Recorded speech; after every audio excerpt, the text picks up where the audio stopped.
இன்றைக்கி நம்ம செய்ய போகிறது ரவா உப்புமா. அதுக்கு ஸ்டவ் ஆன் பண்ணி வானில் வச்சுக்கிறேன். 2 ஸ்பூன் கடலை எண்ணெய் சேர்த்துக்கிறேன். கடலை எண்ணெய் நல்லா காஞ்சதுக்கப்புறம் 1/2 ஸ்பூன் கடுகு, 1/2 ஸ்பூன் உளுத்தம்பருப்பு, 1 ஸ்பூன் அளவுக்கு கடலைப்பருப்பு சேர்த்து நல்லா பொரிஞ்சதுக்கப்புறம் கருவேப்பிலை 2 கொத்து சேர்த்துக்கிறேன்.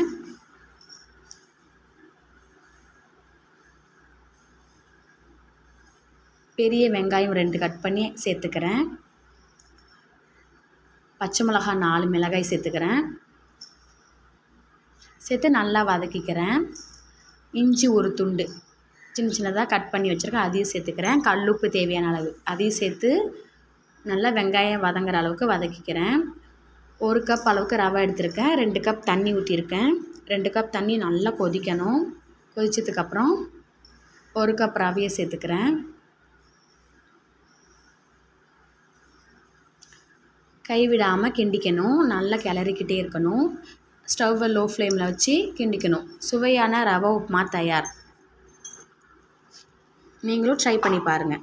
தேங்க்யூ.